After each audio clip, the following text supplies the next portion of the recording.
already,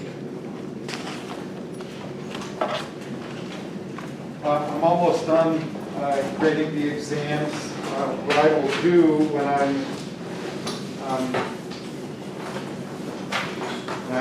have them graded is I will strip off all the extraneous information and just put down your code number and post the spreadsheet that is going to have everybody's responses on there, so you can identify your line in that spreadsheet on the basis of your code number. And you can see at the top, if you download that spreadsheet, you can expand the columns or whatever and see what the question was and then see what your response was. If it's highlighted in red, that means that you got it wrong. If it's highlighted in yellow, you got it half wrong. If it's not highlighted, that means you got it correct. Okay? At the end will be the number you missed and your percentage and all of that sort of stuff. And then I will update the grading spreadsheet, hopefully later tonight. Okay? All right. Let's get started.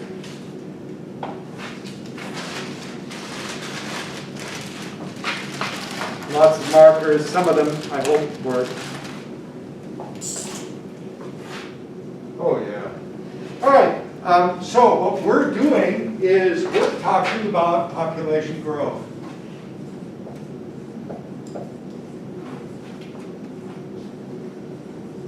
So if you've not watched the video from last week, let me just give you a very brief summary of what that was all about and the discussion that we've had. And then we're going to move on from that to talk about the next model about population growth. So the basic idea that we got across last time when you weren't here was that populations tend to grow exponentially. And the equation for exponential population growth is dn dt equals Rm. Okay? That's a differential equation. I love differential equations, incredibly useful. The electrical system in this building was designed using differential equations. The heating and air conditioning in this building was designed using differential equations. The electronics, the suspension of your automobile or your motorcycle is all designed using differential equations. Differential equations are where it's at, okay?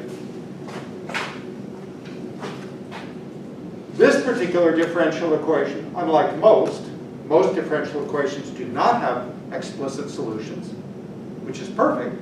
You can write the equation. You can't solve it, which is great, okay? This one, however, can be solved, and the solution is n equals NO e to the RT. There's the exponential part right there. Time, growth rate, exponent. Darwin understood that. That was one of his observations, right? But Darwin recognized there's a carrying capacity.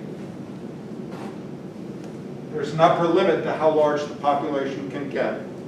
So what ends up happening is populations don't grow exponentially, they grow like that. That's called logistic population growth.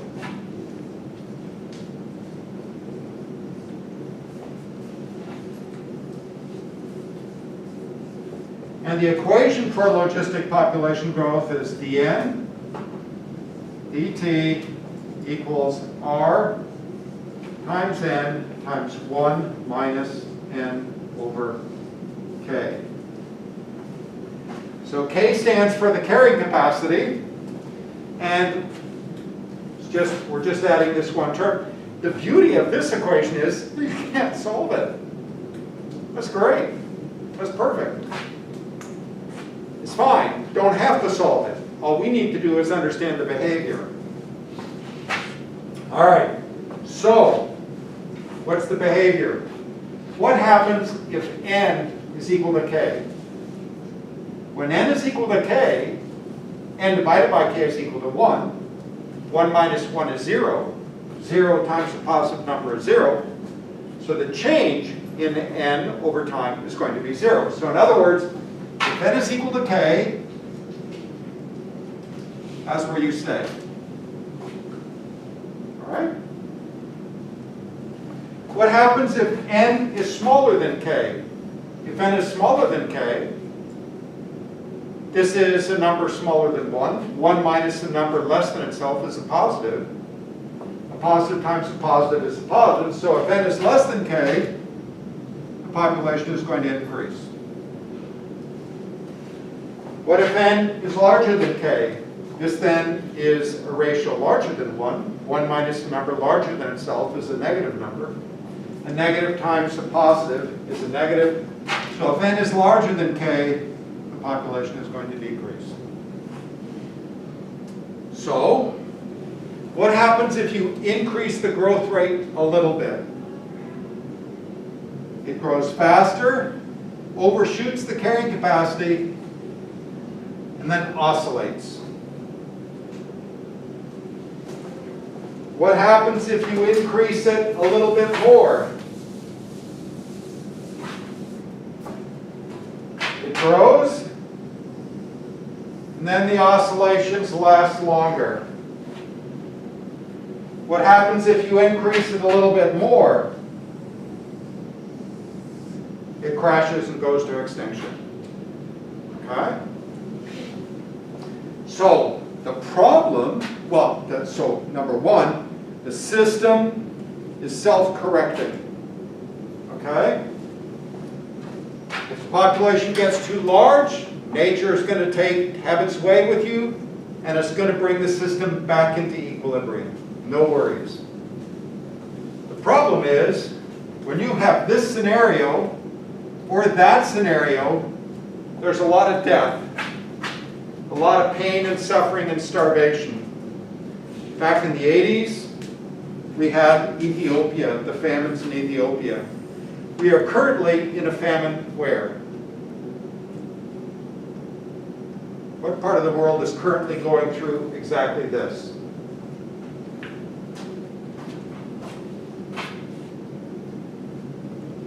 You guys don't read newspapers, and you don't watch news, and you don't listen to news, so you have no idea.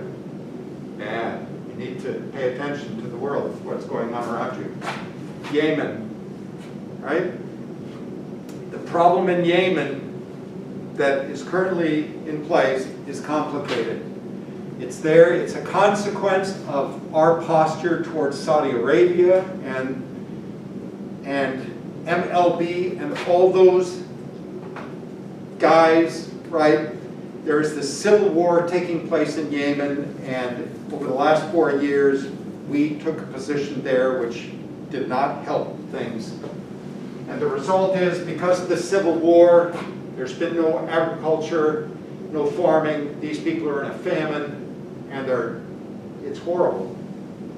You can see pictures of people that are just skin and bone, right? And they're starving to death. They're just dropping in the streets just from starvation. When that happened, when Ronald Reagan was president, we sent care packages to Ethiopia. It was glorious. The care packages were filled with high-energy food, candy bars. Okay? So what happened in Ethiopia,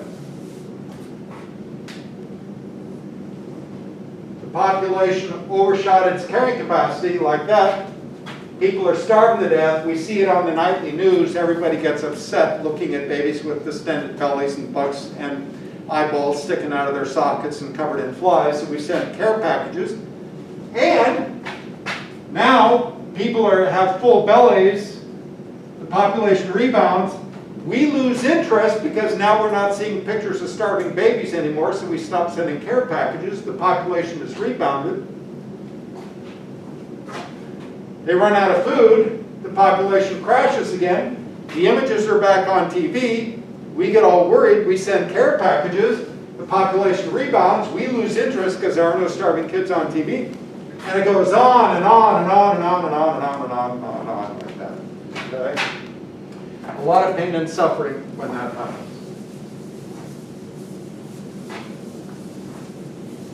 fine. If it's somebody else that's suffering, when it's you that's suffering, that's a whole different ballgame. All right, here's the problem. That carrying capacity is not a constant. It changes. What determines our carrying capacity? Resources. Resources. Like? Food. Pardon? All crops, like food. Yeah, food. And what do you need in order to grow your crops? Water. Water and what else? Space. Space and oil. So water and oil. There's a finite amount of water on the planet. Okay? Finite. You can't make more. You can recycle it, but there is a finite amount. There's a lot of oil. That oil is a renewable resource. Sure it is.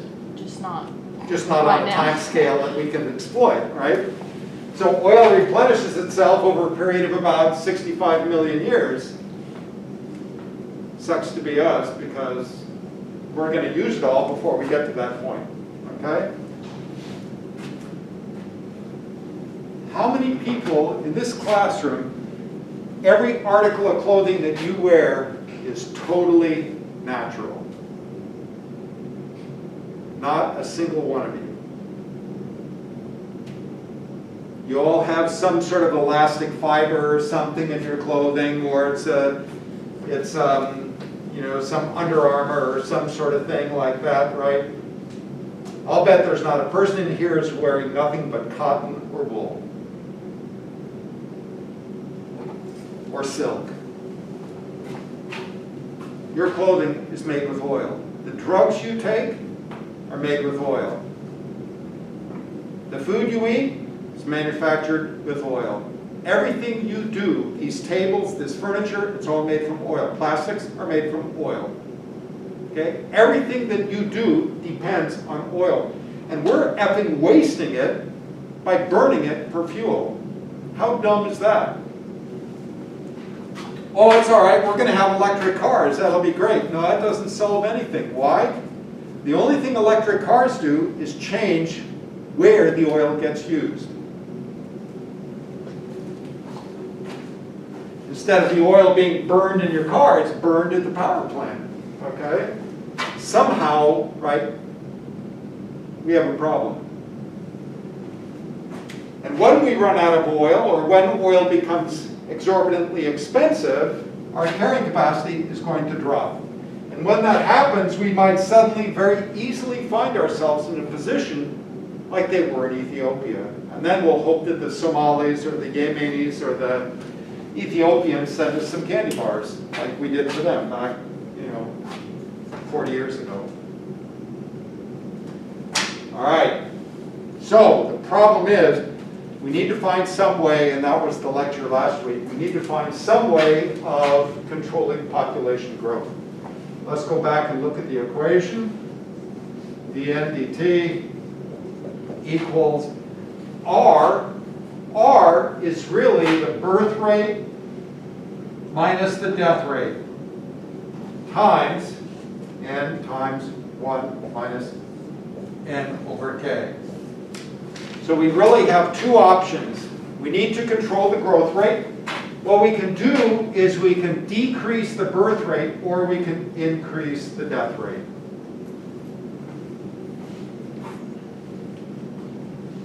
Let's start with increasing the death rate. What are the ideas that students came up with last time? My favorite is let's execute anybody that's in jail or in prison. Let's just finish them, be done with it. The guy that shoplifted, toast his ass, okay? Hang him right there, next to that Confederate monument over in whatever that, by the Cape Courthouse. Let's do that. Anybody that's in jail today, hang those suckers.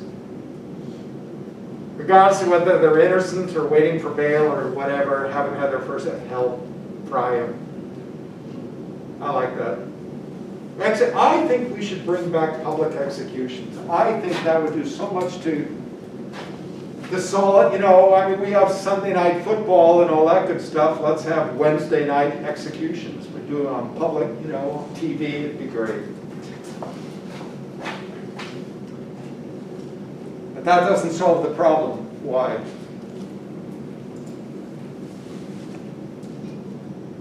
The birth rate. Because the people in prison aren't making babies.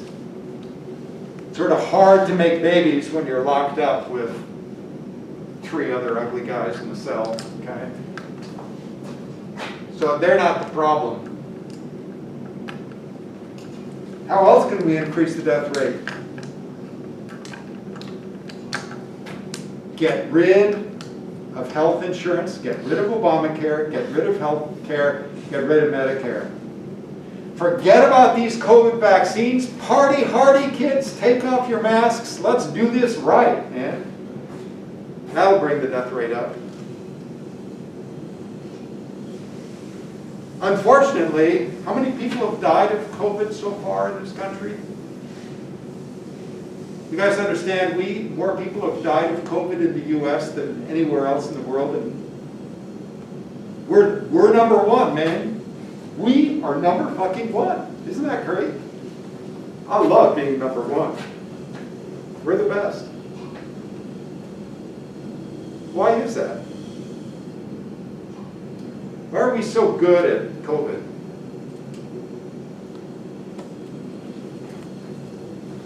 Doesn't make any difference. We just are.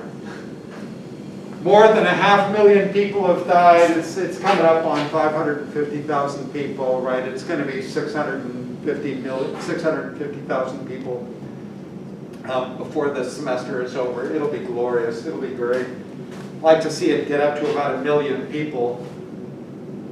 370 million people living in this country.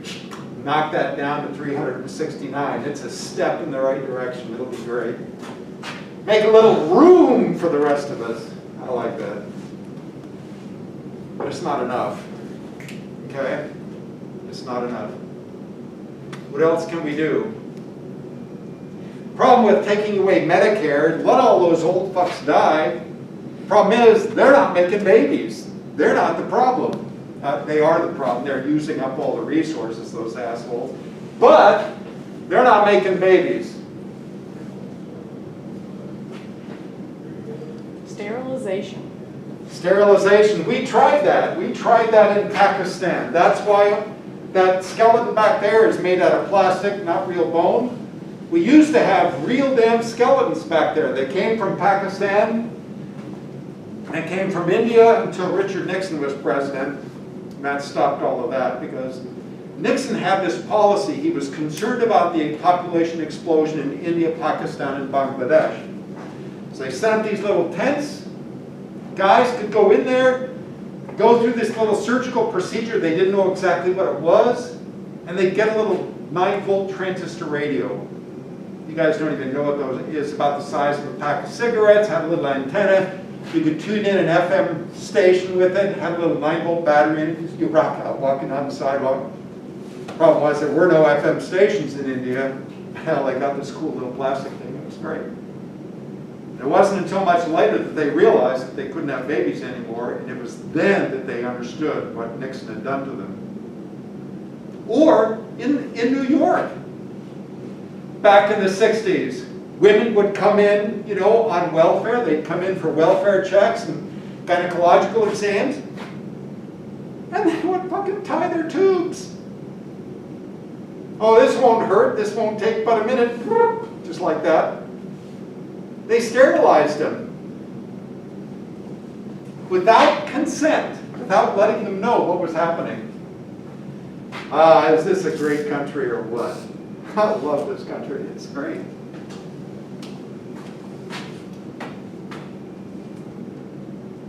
So if we can't increase the death rate, and for those of you that are going into medicine, the whole point of being a physician is to keep people alive. And when you're sick, you want to get better. When certain body parts don't work, you want them fixed. And if you can't have kids, you still want kids, right? Do that in vitro fertilization, whatever it takes. Does perfectly normal, natural sorts of things that you want to do.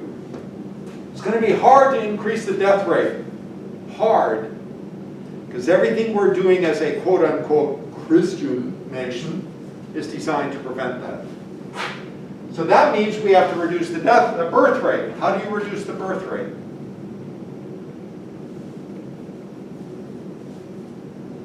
Well, we've tried the sterilization thing. People usually get upset when they find out what we've done to them.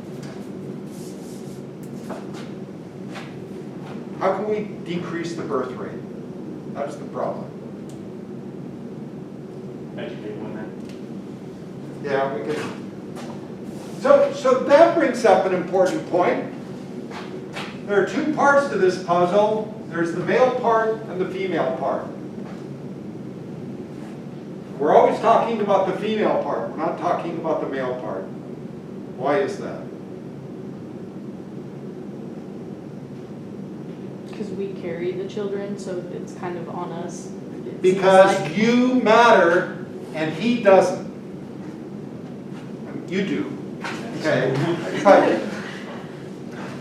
because males don't matter. They simply don't. Females matter. Because it's the female that's going to carry the offspring. It's the female that's going to give birth.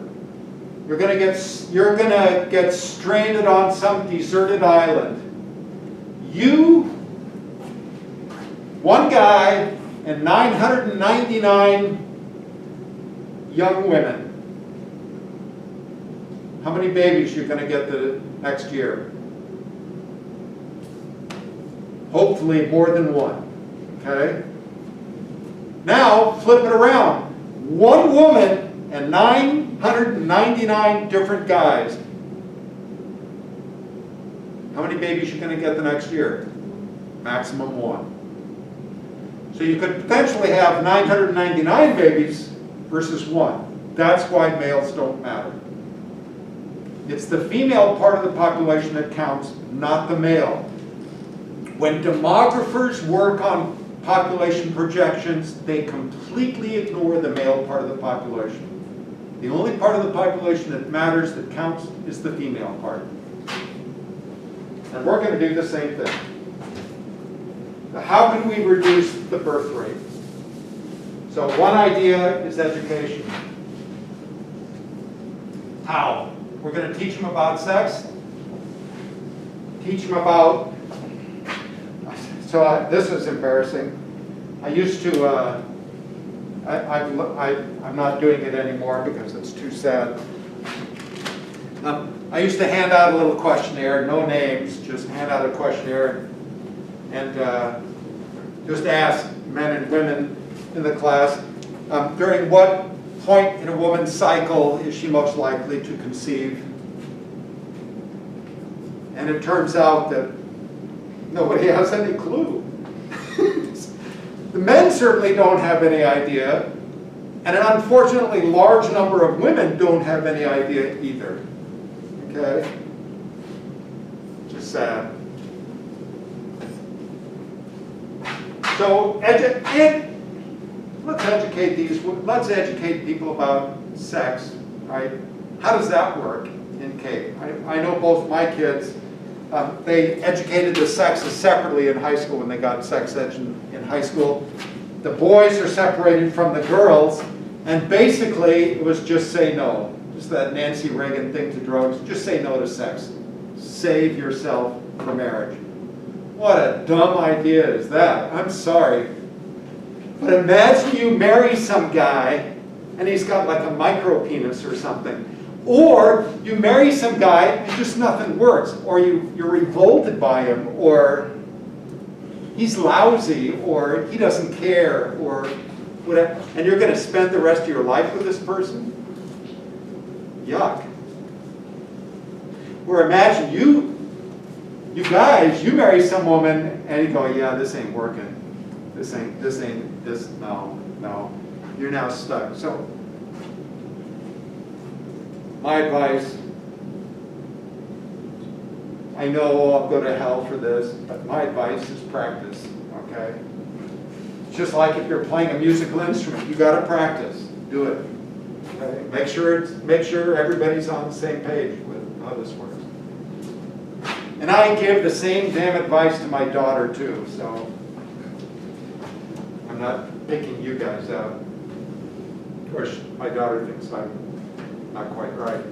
So, all right. So, what did my kids learn in sex education?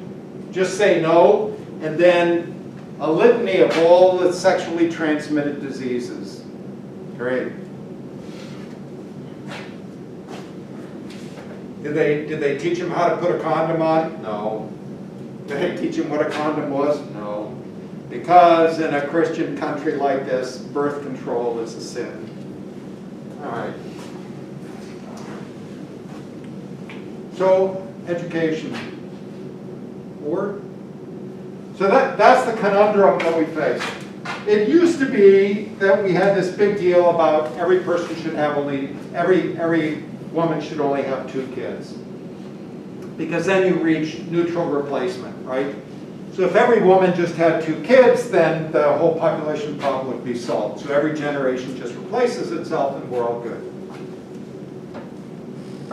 And then you look around in the biology department, it used to be, I don't pay any attention to those people anymore, but it used to be that we would have biology faculty members with 5, 6, 7 kids, right? And they're all telling their students, just have 2 kids, and they've got 7, yeah, okay, right? It's hard, and I don't want anybody telling me how many kids I can have. I don't think you want anybody telling you how many kids you can have, right? And it sort of goes against our biology, right? Our biology is let's make some babies. Calories in, babies out. That's what it's all about, right? So that doesn't seem to be like the way to go. And it's not, because obviously, ask the Chinese. What happened to the Chinese? They were flushing babies down the toilet. Yeah, or drowning them in the rice paddies. If it wasn't a boy, you know, they would drown that thing. They were allowed 1 child, they got rid of it if it wasn't his son. 18 years later, guess what happened? All these boys looking around for a date, and there aren't any. So the one peasant farmer who kept his daughter, he's got all these 18-year-old boys out there trying to get a family, and he's got the only daughter. What would you do if you had a daughter and there are like 100 guys that want to date her and want to marry her? What would you do? Sell her. Now, fuck that. Not even going to rent her. But I do expect some sort of compensation. Okay? I do expect a dowry. And that's exactly what happened. And that's why the Chinese got rid of the one-child policy. It worked, but they didn't think it through to the next step, what the social implications might be. All right, what we need to do is we need to change the way we look at all of this, and we're going to do that with a different model.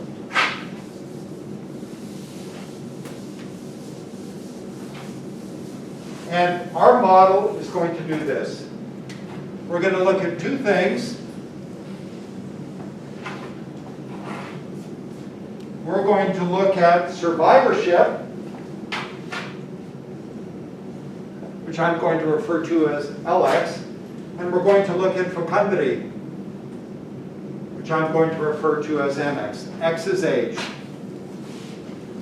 So this is age.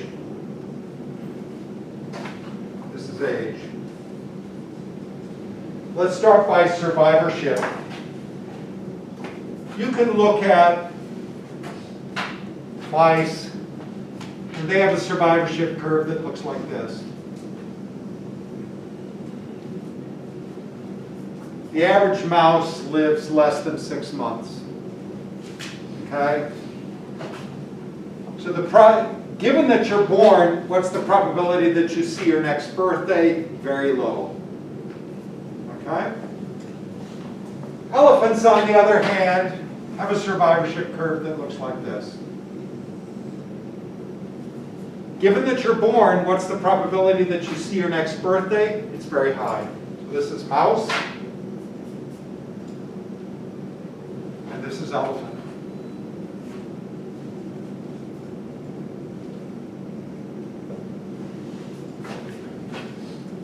Well, instead of talking about mice and elephants, let's talk about people.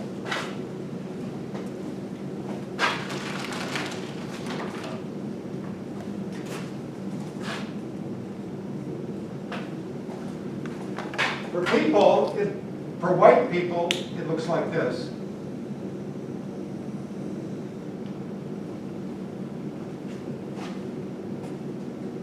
For brown people, it looks like this.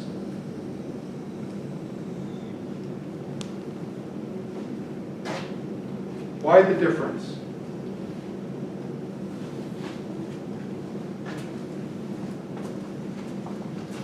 Why the difference?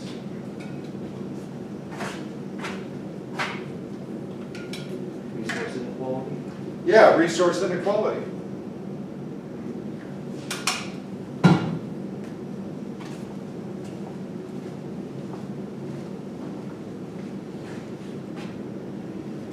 Think about it.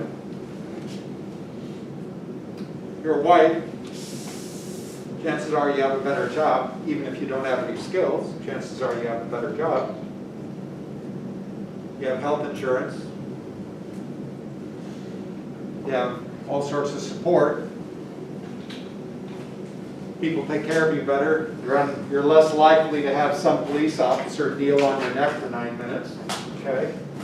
All those sorts of things, your chances of survival are much greater. These are the people in Beverly Hills.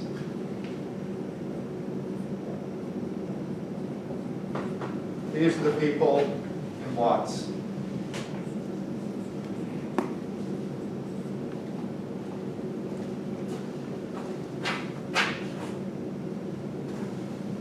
So the people in Watts, there's a woman, she has 8 kids. One of them makes it to 18, the rest of them get killed in drive-by shootings or drug deals gone bad or who knows what. The 18-year-old gets to the age of 21, finds himself in some maximum security prison somewhere, and his chances of survival are not good, okay? So the probability of surviving from one birthday to the next is lower if you're a person of color.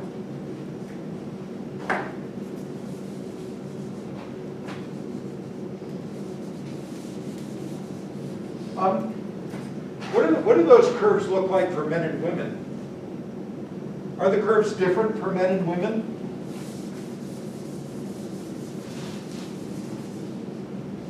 Yes. They are.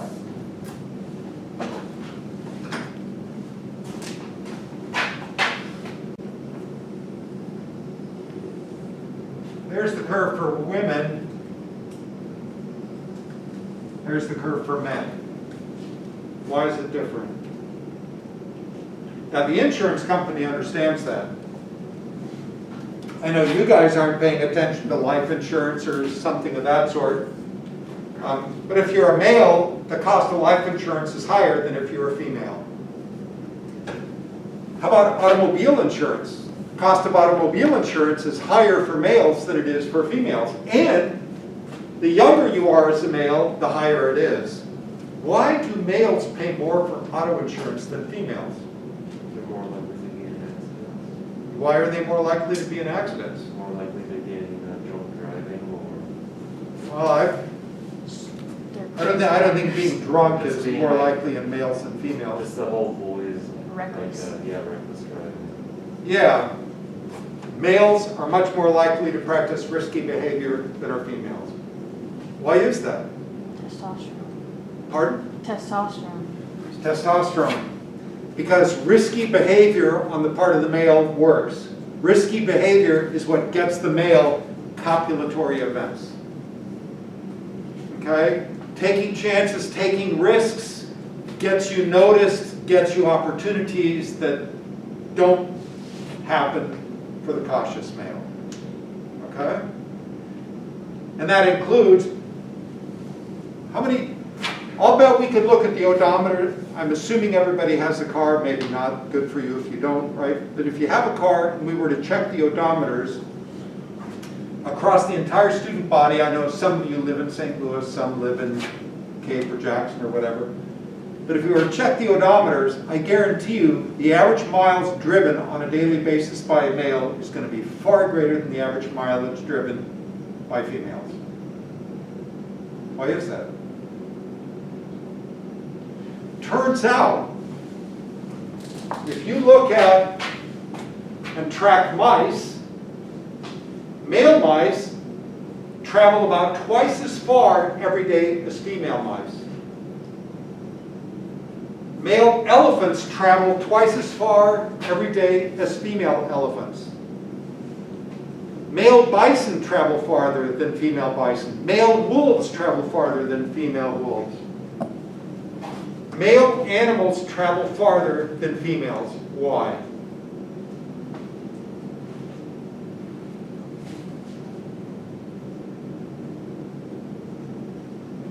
Because they go to the females don't come to them. Because the male is looking for reproductive opportunities. The male is scouting. He's looking. The female is waiting for the males to come to her. And they do. It's true not just in humans, it's true in all primates, it's true in all mammals, it's true in amphibians, it's true in animals. The males go in search of the females. The female is the limiting resource.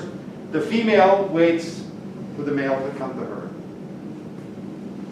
And the insurance company knows that. And that's why males pay more for auto insurance. Number one, they experience more risk. They drive faster, they take greater risks, right? And number two, they drive more than do the females. So their probability of having an accident is higher. All right, so what we want to do is we want to do anything that we can that's going to take this survivorship curve and drive it down like that. So what can we do? What can we do to reduce survivorship? Well, everybody wants little kids to make it. Nobody likes to watch little kids die. But we could start doing stuff around here. What could we do to help people die?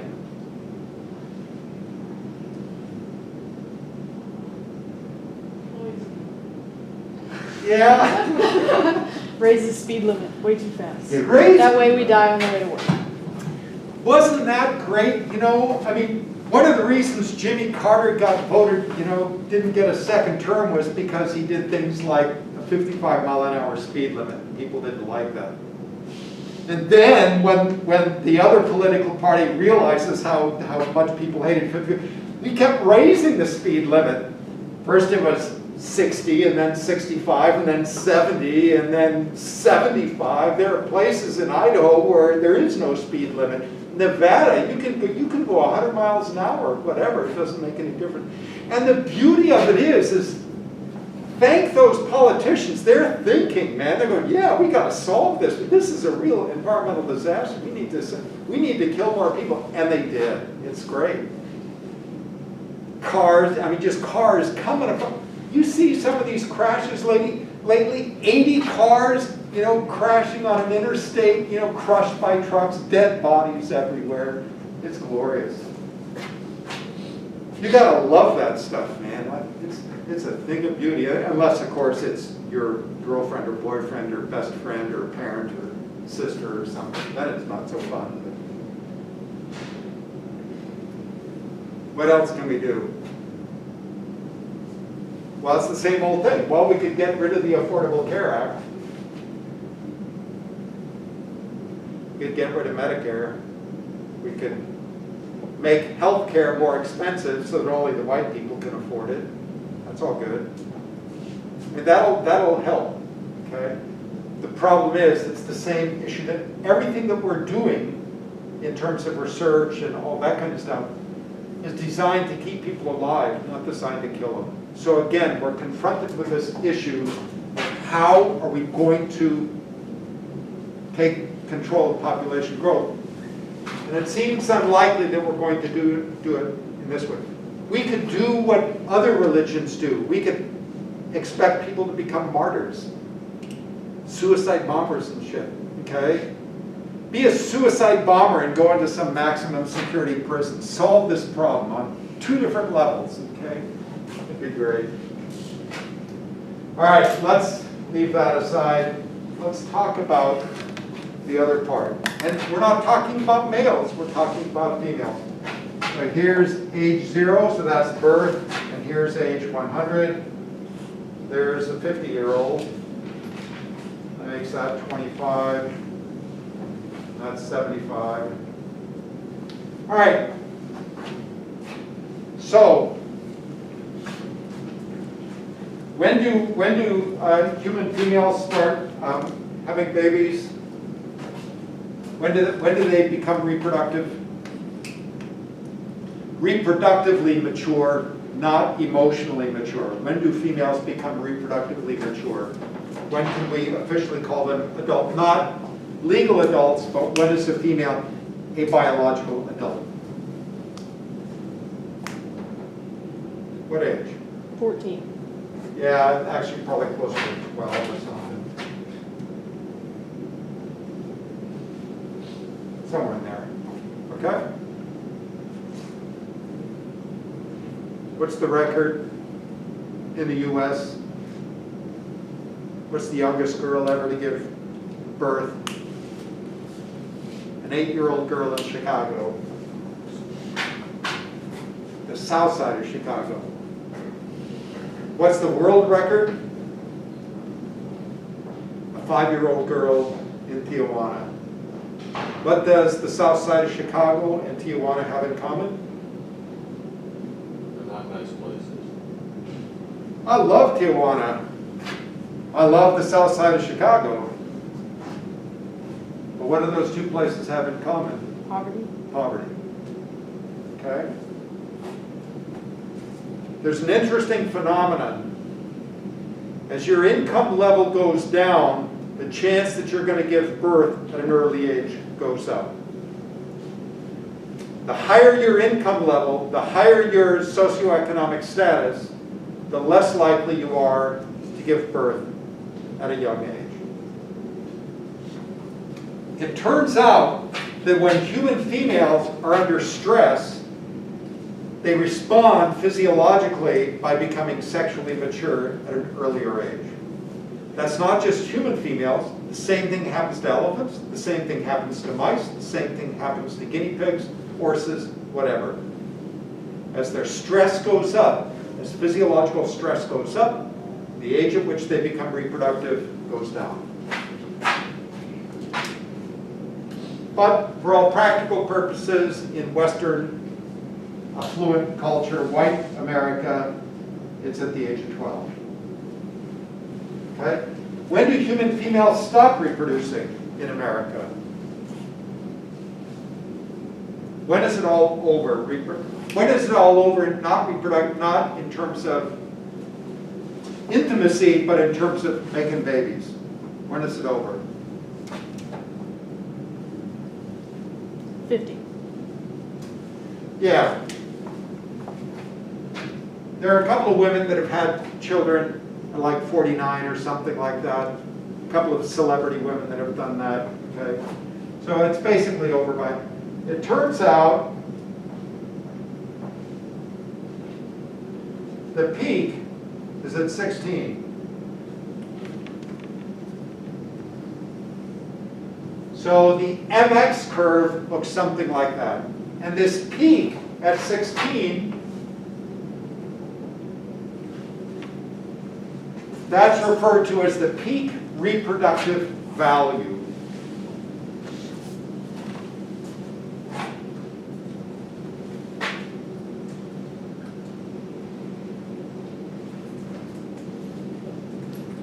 So imagine you were breeding horses or something like that, and you're looking at all your mares, you're thinking about who has the most economic benefit to you, it's going to be a mare that's within a certain age group, okay? If you have a mare that's old, she's not worth much. Yeah, she can produce a couple more, but not that much. You have one that's too young, it's not worth all that much because they haven't proven themselves yet. But by the time humans are 16, that's when they have peak reproductive value. That is, your ability to give birth now and your ability to give birth in the future is the highest it's ever going to be. Interestingly enough, that happens at 16. What's the definition of a generation? How long is a generation? A human generation? 16 years. What's the average age of first reproduction in humans? 16. What's the average age of first reproduction in small town America? 16. So my question is, how many of you women are moms? Are you a mom? It's wrong. Haven't figured this stuff out yet? It's not hard. Well, that's the problem. What's the issue? Why haven't you had babies yet? 19, I don't want You got stuff to do, right? We're already on the downfall though. We gotta get started. You're on the downhill slide, man. You're going, oh no, hurry up, hurry up, hurry up. Why haven't you had kids yet? I don't want them. They're so cute. You're going, no way, man.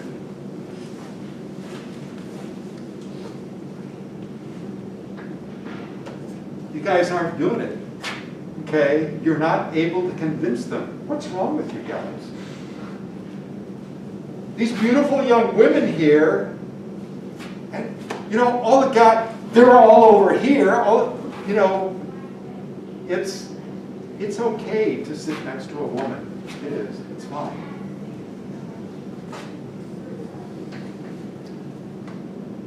Something's wrong. Or something's very right. Okay? Because what you guys are doing, you're in this group somewhere in here. You've not done anything over here.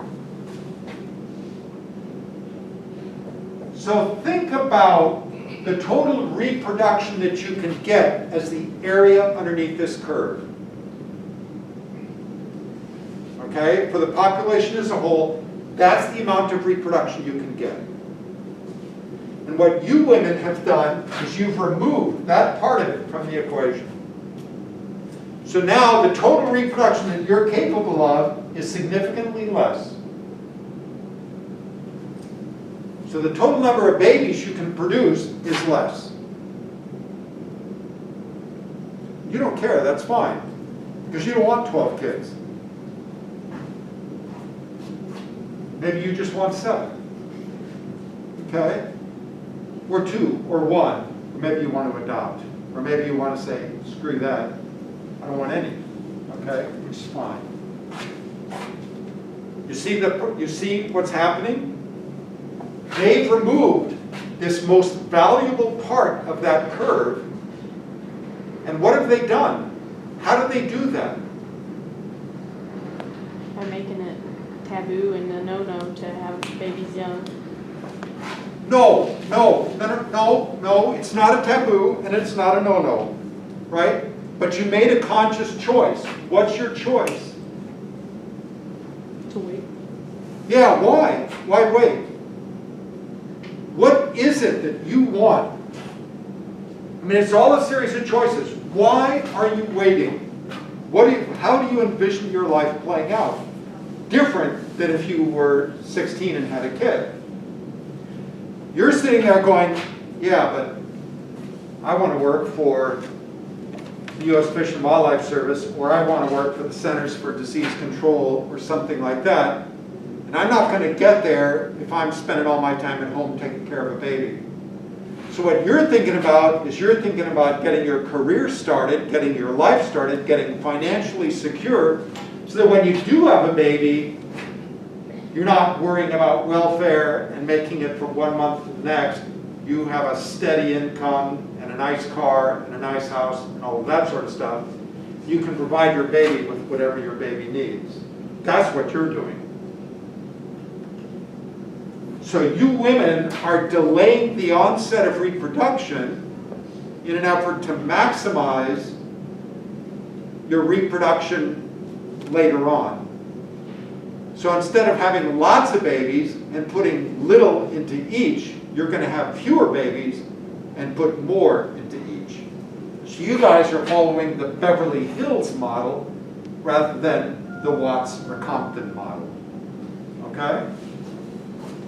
So you're removing that part of it right there.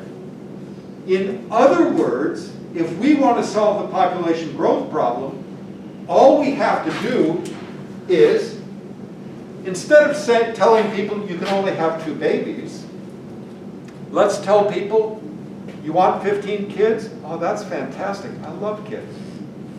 Have 15. But instead of starting when you're 16,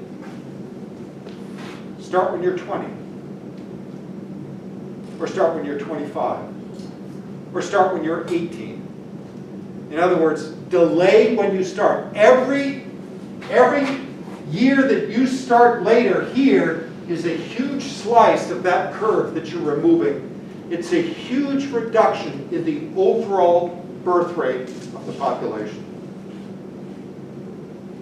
So politically, you can tell people, have as many kids as you want. We love kids. Kids are wonderful. They are. Okay? Just wait a little bit longer before you do it.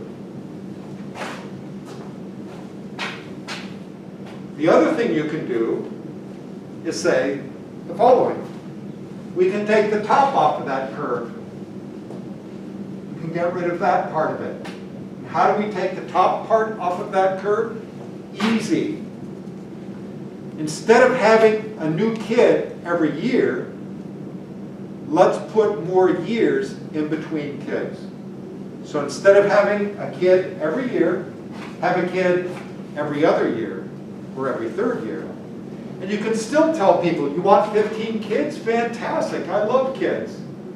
But instead of having 15 kids in 15 years, have 15 kids in 25 years.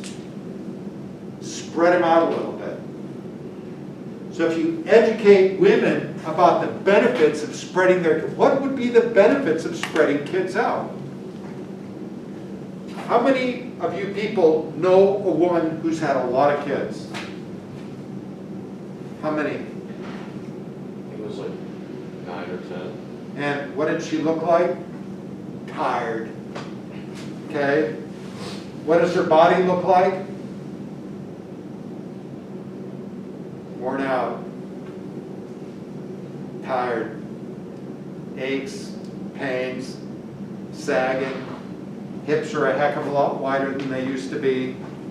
Why do your hips get wider after you give birth? What happens? Morphologically, what happens to your body when you give birth? You're stretching your insides. So the pubic bones come together at the pubic symphysis, and it's not bone to bone, it's cartilage. The pubic symphysis is cartilage, and right before childbirth, the cartilage dissolves, becomes very loose. And when you give birth, the pubic bones separate a little bit to make room. They open up a little bit, and you give birth, and they come back, but they don't come back quite as far, quite as close. And then the cartilage reforms. So now your hips are, and every time you give birth, it's a little bit wider, and a little bit wider, and a little bit wider. By the time you've given birth to 30 kids, not that. Not like that. A little exaggerated. Well, it's an exaggeration. But, okay. So those are the two strategies that we have to solve the problem. Delay the onset of reproduction, number one, and number two, put more time between your kids. And talk about the benefits. So what are the benefits of delaying the onset of reproduction? How do you get women to delay the onset of reproduction? Well, you guys are the perfect example. You're in school, you're in college, you're getting a career started. But guess what? Not all women have the intellectual capacities that you have. Some of those women are not particularly smart. So what are you going to do for them? How are you going to get them to delay? Same thing. You get them on a career track. But instead of learning to become a biologist for the Centers for Disease Control, you're going to teach them how to be a bookkeeper or how to have some sort of skill that they can learn as an apprentice or something like that. Get them on a career track where they can get a skill so that they can get a good paying job. It doesn't have to be a university degree. It can be an apprentice certificate or something along those lines, okay? Anything to get them focused on getting a career and a good paying job and a nice house and a nice car. How do you convince women to put more time between their kids? I don't know. Instead of giving tax cuts to multi-billion-dollar corporations, let's give tax benefits to people that put more time between their kids. Or let's have education programs where we let people know about the benefits, the health benefits, the social benefits, the educational benefits for kids of having more time alone with parents. Okay? All right, so that's the strategy. Now what we need to do is put it into an equation. The equation we're going to use is an equation called the renewal equation.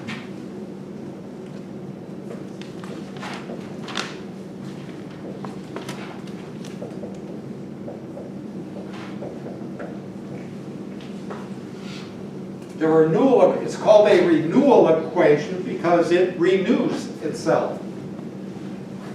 We can do it both in the continuous form, using calculus, or we can do it in the discrete form, which is what we will do. So, here's what we're looking at. We're going to look at births, capital B, to females, subscript F, at time t is equal to. So this equation just counts how many births there are. So all we care about is births to female. And then what we can do is we can add all the births up to figure out how many people we have. It's going to be equal to G at T. We're not going to worry about that. All I'm going to say is that's the initial cohort.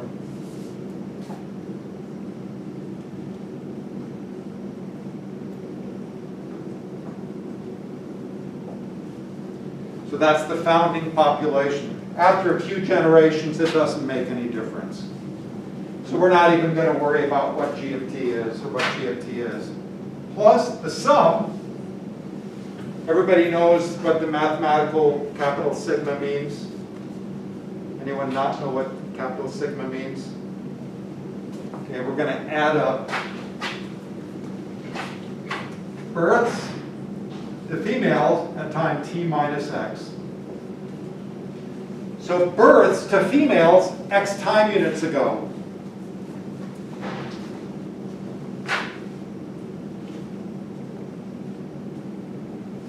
From now to n time units in the past.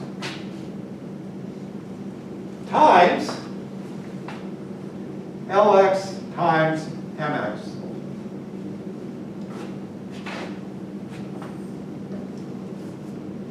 Well, I could write that a little more explicit. L, okay, at t minus x, m at t minus x, and all of that. We'll just keep it simple for now.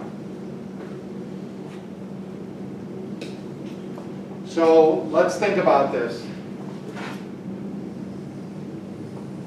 Here's our LX curve. And here's our MX curve. Now we need a meter stick. Those of you that know Alan Bornstein, he's retired now, but wherever Bornstein taught, there was a yardstick somewhere in the classroom.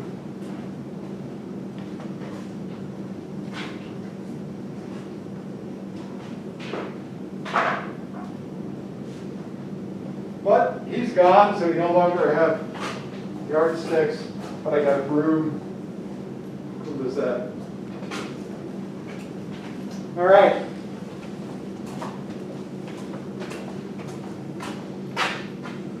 So let's think about how this equation works. I want to know how many births I'm getting. It's births to females that were born X time units ago. So females that were born 1 year ago. How many births am I going to get from them? Well, it's going to be that number of births times the probability of, or how many were born X time units ago, times the probability that they survive to this age, times the probability that they give birth at this age. So let's imagine I had 100 babies born X time units ago. What's the probability that they're still alive 1 year later? Close to 1. What's the probability that they're going to give birth? 0. 1 times 0 times 1,000 babies that were born a year ago is 0. Now, two years into it, how many babies were born 2 years ago? 1,000 babies. Times 0.99 probability of survival times 0. Plus 0, plus 0, all the way up until 12. How many babies were born 12 years ago? 1,000 babies. Times the probability of surviving to the age of 12, 0.98. Times the probability of giving birth, 0.1. So 0.1 times 0.98 times 1,000, that's how many babies you get born. Now, 13 years, 14 years, 15 years, 16 years, but we keep adding all those things up. 50 years, 51 years. How many babies were born 51 years ago? 1,000. Times the probability of surviving to the age of 50, 30%. Times the probability of giving birth at the age of 50, 0. Plus 0, 0, 0, 0. You see how that works? So what we're doing is we're just adding up births to females this year. And the number of births we're getting this year is going to be how many births, how many babies were born 1 year ago, times their probability of survival, times their probability of giving birth, plus number of babies born 2 years ago, times their probability of surviving to the age of 2, times their probability of giving birth at the age of 2, plus 3 years ago, 4 years ago, 5, and so on. Okay? So we're adding up how many births we get. Okay? And now we want to know what this population size is. All we have to do is add up the births for this year, for next year, and so on. Okay? And when we do that,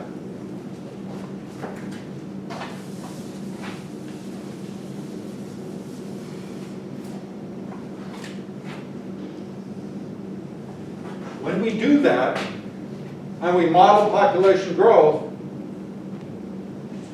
the population starts to do exactly that. Okay? But notice, nowhere in this equation do we have an explicit solution for the carrying capacity. Does that matter? No, it does not. Why?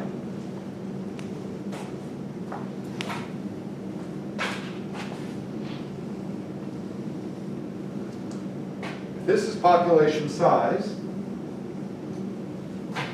This is births and deaths. What happens to the death rate as the population size gets bigger and bigger and bigger? It goes up, right? So the bigger the population size, the greater the death rate. What happens to the birth rate as population size goes up and up and up? It also goes up. No, it goes down. Think about it. Right now, 370 million people, call it 400 million people in the US. If there were 800 million people in the US, how would your life be different? Cost of gas would be a lot higher. Cost of food would be higher. Rent would be a lot more expensive. So as the population density goes up, your cost of living goes way the hell up. Suddenly, you can't afford a baby. You can't afford to go on a date. Okay? So the birth rate goes, as the population density goes up, what happens to transmission of disease? It also goes up. Okay? So the same thing that's killing people is driving down the birth rate. So that's the birth rate. What do you have when the birth rate is equal to the death rate?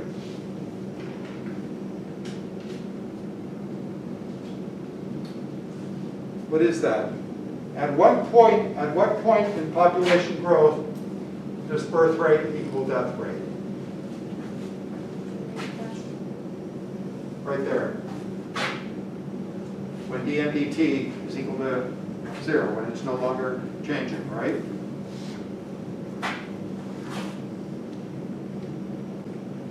So, in other words, even if you don't explicitly have births and deaths in there, as long as the survivorship function is responding to natural things, and as long as the fecundity function is responding to natural things, what's going to happen is you're going to get population growth that looks like that logistic equation. So why do we go through all of that? Why go through this complicated model instead of just using dn dt equals Rn times 1 minus over, times the quantity 1 minus n over k? So that we can talk specifically about survivorship and fecundity. So that we can point out that it's okay to have as many kids as you want. So that we can point out that it's better to wait a little bit to have kids, and it's better to put a little bit more time between kids, and that's really all you have to do to solve the population crisis.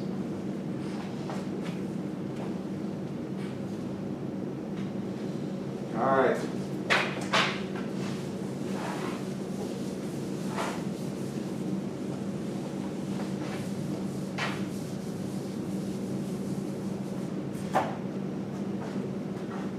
Here's what we're going to do as an assignment on top of everything else that we already got going on. But this will be, I think, pretty straightforward. What I'm going to do is I'm going to put on the web page an Excel file which has all of this built into it. Okay? So it has the renewal equation built into it, and all you have to do then is figure out what the survivorship curve looks like and what the fecundity function looks like. Okay? And your assignment is going to be simply to open up that spreadsheet and then plug in your numbers and then project what happens to the population over a certain period of years. What you will discover is this. The population is going to start off in some sort of an age distribution.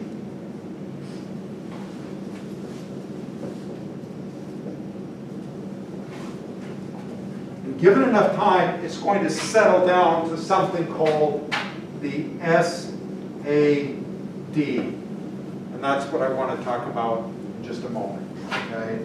The stable age distribution. Your assignment is going to be this.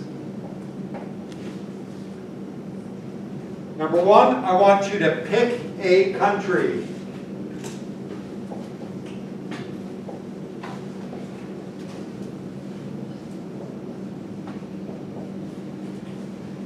Step number two, find age-specific birth rates.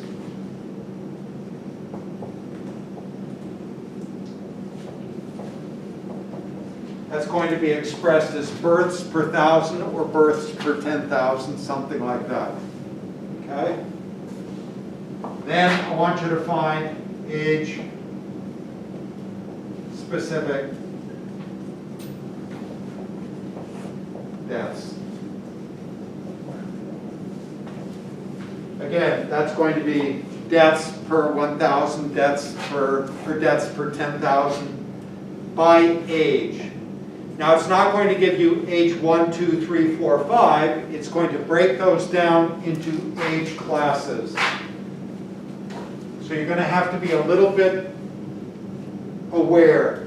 The age classes that we would like to have would be 0-year-olds, and then 1 to 5, then 6 to 10, and then 11 to 15, and so on, something like that. So in 5-year increments. It might be that you can only find it in 10-year increments. It might be that you can only find 0 to 5, okay, 6 to 10, something like that. But get as close to that ideal as you possibly can. What I'd like to do is have a comparison. First world countries and third world countries. Who are the first world countries? Places like France, Germany. France, Germany, countries in the EU are, with the exception of Turkey. Well, Turkey is not in EU, they are in NATO. They're still waiting for that. There's no prayer. No. Not after what Aragon has done. Okay. So the first world countries are the EU, countries of that sort. Who are the third? Is the US a first world country?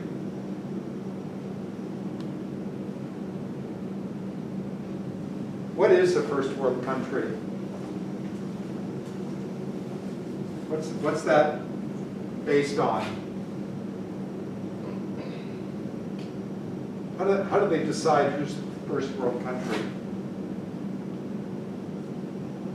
Countries go through something called a demographic transition, okay? And it's tied in with economics and all of that sort of stuff. So everything we're looking at, right, is the sort of stuff that NATO and the World Health Organization and so on works with all the time. So it's nothing totally theoretical or anything. This all has real world practical applications. But the United States is at least nominally a first world country. Okay, that's based on, up until the last 3 or 4 years, it's been based on economics and demographic status and all of that sort of thing. Things have gotten a little bit weird over the last 3 or 4 years, so these are not easy times. But I think most people would agree that the US is a first world country. How's about a country like Yemen or something of that sort? Palestine? I know we're not supposed to say Palestine.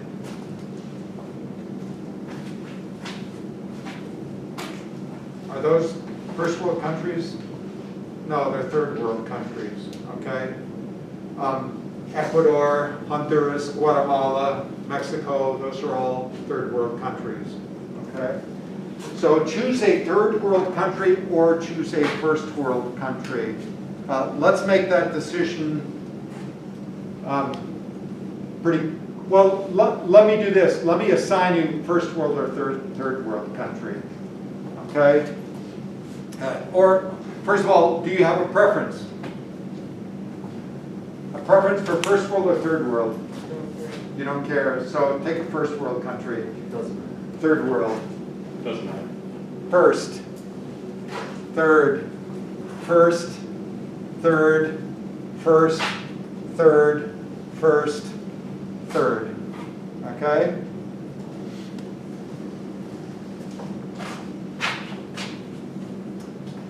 All right.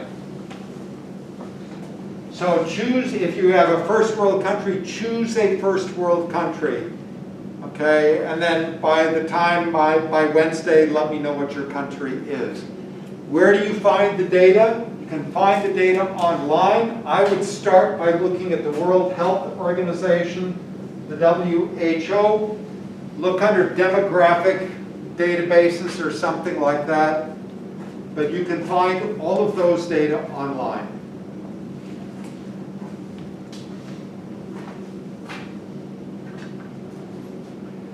You're going to get those age-specific deaths, age-specific births. You're going to plug, not today, not Wednesday, sometime next week, you're going to plug all of that stuff into our Excel file.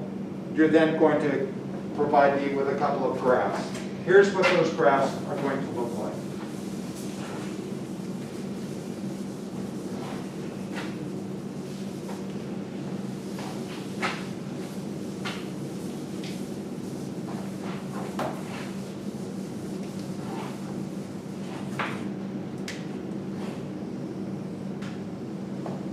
This is year, and we divide the population into age groups. So we can look at, I don't know, the 0 to 30-year-olds. We can look at the 30 to 60-year-olds, and we can look at the 60 to 90-year-olds or something like that. And this is numbers of individuals. And what you'll discover is that it's going to do this.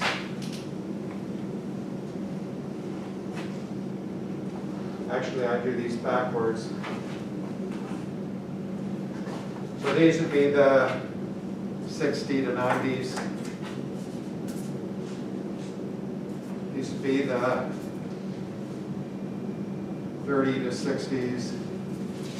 These would be the 0 to 30s. Okay? It's going to, what you discover is that these age classes oscillate in terms of how many individuals there are until ultimately they settle down and the oscillations disappear. And that's what we care about. What's causing those oscillations in the population? What's causing those oscillations is the age distribution.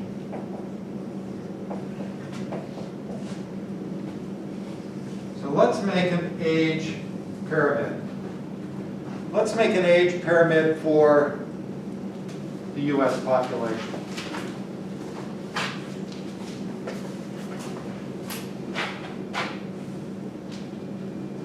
And this is not going to be this scale.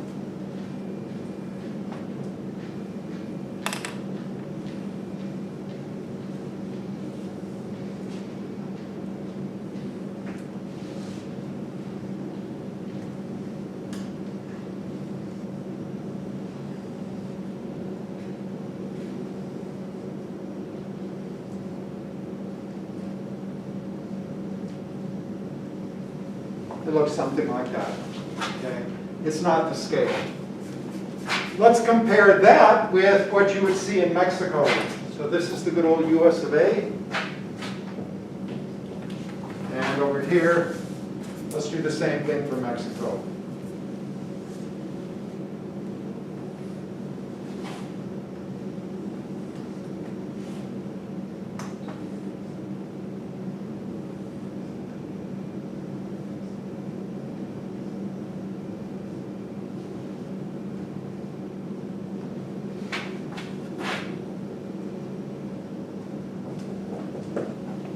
What's different?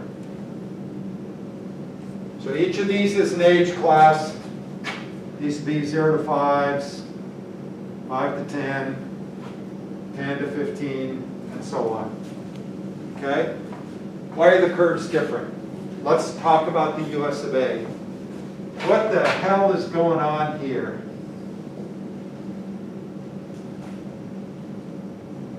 Actually, there should be tree bumps in there. Not just 2, but that's fine. What's going on? Why is this country so screwed up? Let's start with there. We're having more deaths than births. No, we're not. We have more births than deaths. Our population is still expanding. We're not killing enough people with COVID. That's the problem. Take off your mask, would you?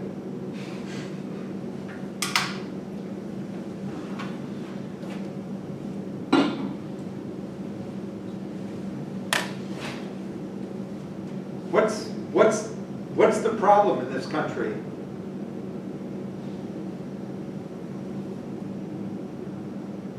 Come on. What's your biggest complaint about this country?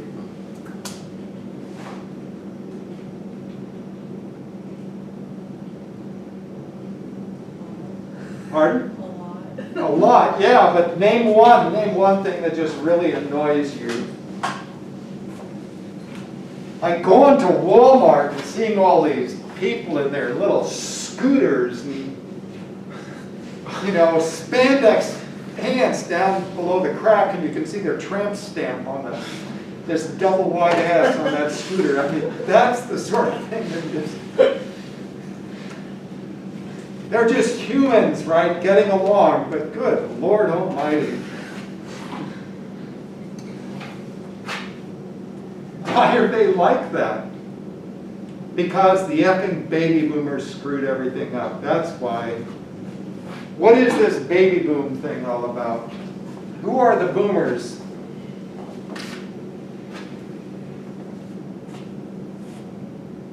You guys know what the baby boomers are, right?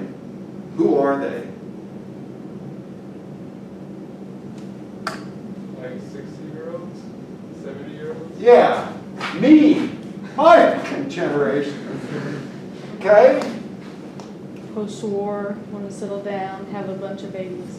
Yeah, so all these guys were in the Second World War, and don't forget that the Second World War came on the heels of the Great Depression. So you can thank Herbert Hoover, you know, for that. But we got FDR, you know, 4 terms as president. Well, he didn't finish the 4th one, obviously. But got us out of the Great Depression, got us out of the Second World War, all of that great stuff. All these people are, you think you're sick and tired of this COVID thing after 1 year. I mean, these people were dealing with shit for, you know, 15, 20 years. Things were shit, okay? And when the war was over, they had some optimism, and they wanted to settle down, have a family, live the American dream, maybe get a car, you know, maybe get a little ranch-style house or something with a little lawn out in front. And they did, and they had babies. That's where I come from, okay? And that same baby boom, those are the people that back in the 60s were going, fuck this shit, man, this is so unfair, you know? And no, we don't want to die in Vietnam for Coca-Cola and Exxon Oil and Shell and those people. That's that generation, okay? So the baby boom comes along, and because it's a boom, there are all these boomers out there. They were building new universities in California on almost a yearly basis. Back in those days, if you were in a PhD program somewhere in biology, you got recruited. If you had a PhD in biology, you could get a job any damn where. In academia or in government or whatever. They were recruiting PhDs left because there were so many openings and not enough people to fill them. By the time I got into the position where I was looking for a job, all those positions were filled with all these young guys, and they weren't going to leave those jobs for like another 30 years. So the job market became horrific. So all the baby boomers come in, move through the system, student population is exploding, new universities are going up left and right, faculty are being hired left and right, the baby boom is over, all these faculty, the universities are bloated, no students to fill them. Hard economic times for universities until the baby boomers have their babies, and then their babies come on, and the universities are growing and exploding, and people are getting hired. And then there's another contraction because they've stopped making babies, and you guys are now the next part of the baby boom, the second boomlet, right? So there's that first baby boom, then there's another boom. You guys are the boomlet that came up right behind it. So your parents, your grandparents were boomers. Your parents were the boomlet that followed the boom, and you are the micro-boomlet that followed the boomlet that followed the boom. That's where these surges are happening in the population. That's what's driving this. So it's not stable, okay? It's oscillating all over the place. It's not stable. This sort of stuff causes instability, economic instability and political instability. This is the shit that makes it possible for Donald Trump to come along, okay? And exploit all of that instability. This is the nonsense that makes it possible for people to kneel on some guy's neck for 9 minutes. To blame it on brown people, or to whatever, blame it on others. No, we don't want any of those Mexicans coming into our country, okay? Because of this sort of instability.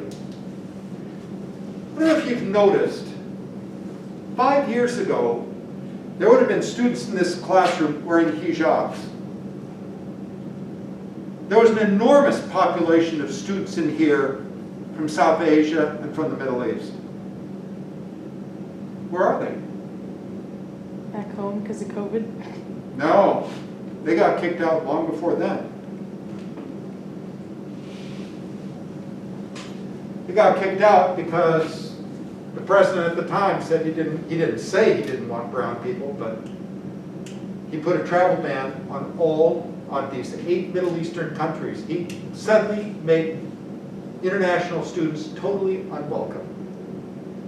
And SEMO took a huge hit. Our student population dropped by 30%. Holy shit. And what does that mean? That means your tuition goes up.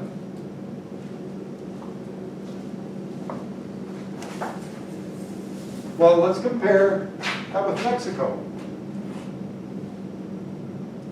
What's going on in Mexico? Mexico doesn't have all these oscillations. Mexico is basically doing this.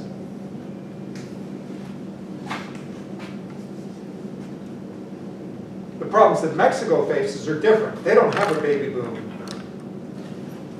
In Mexico, more than half the population is under the age of 15. Half the population under the age of 15? Holy smokes. And your chances of living past the age of 40 are not particularly good. So that brings a whole different host of problems to the system, right? Because now you don't have any kind of established knowledge base or anything, or any kind of established political structure to sort of stabilize. I mean, the population demographically, it's stable, but socially and politically, it's highly unstable. That's why drug cartels are such a big deal in Mexico. Because there isn't the political system in place to grab this bull by the horns and control it. It's not there. Or you could look at Sweden or Finland. Let's look at Finland.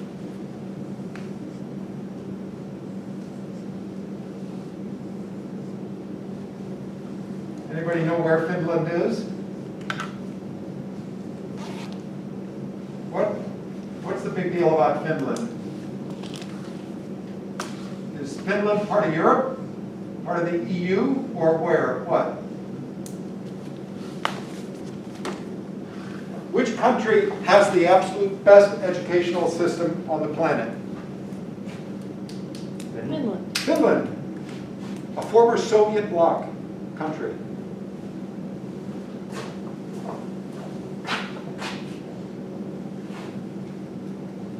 Plus, according to Trump, they're out there raking their forests all the time, so they don't have forest fires. I don't think Trump's ever been in a forest, so he wouldn't know what that entailed, raking a forest. That's okay. So notice that's fundamentally different, right? But it is a stable age distribution. And it turns out they have a very stable political sort of system, very stable social system, and whatnot.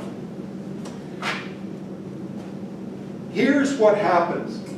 Given enough time, this particular system will settle down and the oscillations will disappear and the system will go back to a stable age distribution.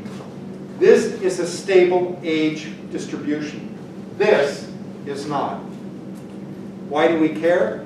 Because if you use the Lotka-Volterra or the logistic growth equation, you're never going to get the population projections right unless it's in a stable age distribution. If you're using the renewal equation, you can get there. So the advantage of the renewal equation is that it takes into consideration the fact that the population is not in the SAD. It's not in a stable age distribution. Logistic equation doesn't allow you to do that. Unless there's some sort of perturbation, all populations will settle down to the SAD.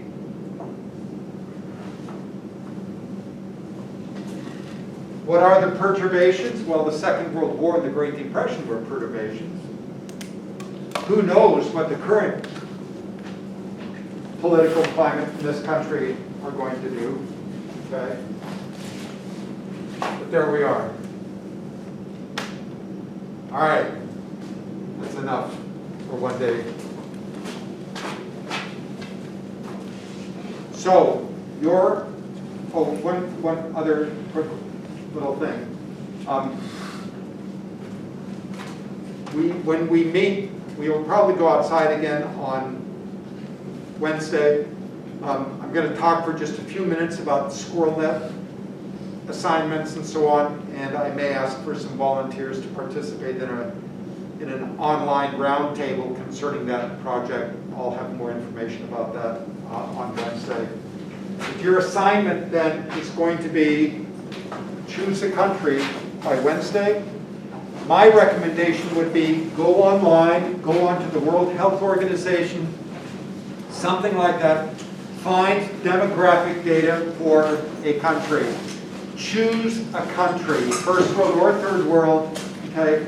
Choose a country, and if you can, right, try and have those data ready by next week, okay? When we have the data, we're going to plug them into our Excel file, and you're then going to produce a graph like this, and also a graph of population growth, okay? And what we're then going to do is once we have those graphs, we're going to hang on to them, and we're then going to say, okay, what happens if we delay the age of first reproduction by 2 years? What happens if we decrease survivorship or increase survivorship by X amount, okay? So we're going to play around with the fecundity and survivorship curves to see how they influence population growth. Okay, good. See you guys on Wednesday.